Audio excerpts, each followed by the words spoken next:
আমাৰ সঠিক আমাৰ সাংবাদিক নিপাংকৰ কাকতিয়ে। প্ৰচণ্ড গৰমে দহিছে ৰাজ্য, আনফালে অনাবৃষ্টি, যাৰ ফলত এতিয়া আহিনমহীয়া পথাৰত যেনেধৰণে লহপহকৈ বাঢ়ি আহিব লাগিছিল ধাননি পথাৰসমূহ, কিন্তু তাৰ বিপৰীত দৃশ্য দেখা গৈছে পানেৰীৰ সমীপৱৰ্তী খ্ৰীষ্টানপাৰাত। যিসমূহ ধান ৰোপণ কৰা হৈছিলে ইয়াতে, সেই ধানসমূহো এনেধৰণে জ্বলি ছাৰখাৰ হৈ যোৱাৰ দৰে হৈ পৰিছে।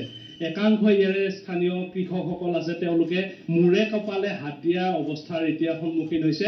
আপুনি কিমান বিঘা খেতি লগাইছিলে? মই প্ৰায় 30-32 বিঘা নিজে লগাইছিলোঁ। আপোনাৰ গোটেইখিনি ধান মোৰ ইখন পথাৰতে আছে।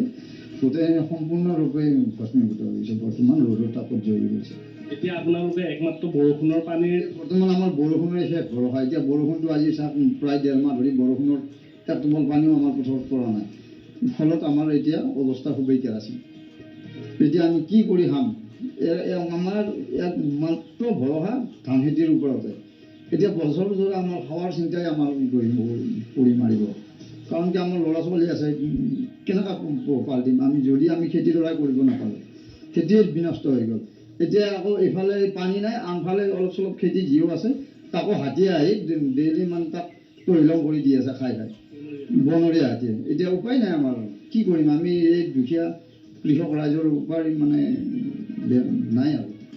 এই আহিন মাহত যেনেধৰণে লহপহকৈ বাঢ়ি আহিব লাগিছিল এই ধানসমূহ, কিন্তু এতিয়া অনাবৃষ্টিৰ ফলত এনেধৰণে চিৰাল ফাট মেলিছে পথাৰত, আৰু যিসমূহ ধান আছিলে সেই ধানসমূহো এনেধৰণে জ্বলি ছাৰখাৰ হৈ গৈছে। আৰু এগৰাকী কৃষক আছে, আপোনাৰ মাটি কিমান আছে এইখন পথাৰ? ছাৰ, মোৰ এইখন পথাৰ আমি 4জনে একেলগে কৰিছিলোঁ সমবায় হিচাপত।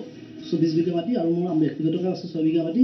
কিন্তু যিখিনি মাটি আমি খেতি কৰিছিলোঁ সেইখিনি মাটি এতিয়ালৈকে পানী নাই। পানীৰ কাৰণে ধানবোৰ গোটেই জ্বলি গৈছে। উপায় নাই, পানী চলাব পৰা ব্যৱস্থা নাই। ইয়াৰ আগত পলিথিনৰ পৰা আমি বান্ধি পেলাই পানী চলাই আনিছিলোঁ। এতিয়া যিবিলাক পলিথিনৰ অবাধ খনন কাৰ্য, প্ৰায় 14 ফুট, 12 ফুট, 15 ফুট জাগালৈ খুন্দি পেলাই তেওঁলোকে কেঁচাৰ বহিছে, কেঁচাৰো বহুত বহিছে, অবাধ খনন কাৰ্য।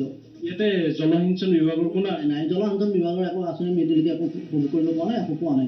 শুনিছোঁ নামবিলাক, কিন্তু আঁচনিবিলাক দিছে বুলি আমি এতিয়ালৈকে একো পোৱা নাই। হয়, জলসিঞ্চন বিভাগৰ এখনো আঁচনি এই পথাৰখনৰ ৰূপায়ণ নোহোৱাৰ বাবে আজি এনেধৰণৰ এক পৰিৱেশৰ সৃষ্টি হৈছে। এক দুখ লগা পৰিৱেশ বুলি ক'ব লাগিব, কিয়নো যি হাৰ ভগা শ্ৰম কৰি এই কৃষকসকলে ইয়াতে ৰোপণ কৰিছিল, তেওঁলোকৰ সপোন সিঁচিছিলে ইয়াতে, কিন্তু সেই সপোন আজি ছাৰখাৰ হৈ গৈছে। কি ক'ব? এক অবৰ্ণনীয় পৰিৱেশ বুলি ক'ব লাগিব। প্ৰায় 500 বিঘাতকৈও অধিক মাটিৰ ধান এতিয়া জ্বলি ছাৰখাৰ হৈ গৈছে। এতিয়া আমাৰ এইটো এৰিয়াত প্ৰায় 500 বিঘা মাটি আমাৰ যিটো বান্ধ ভেটি পানী অনা ছিষ্টেম আছিল, সেই বান্ধি পানী অনা ছিষ্টেমটো সম্পূৰ্ণ বন্ধ হৈছে কলচনীটিৰ অবাধ খননৰ কাৰণে।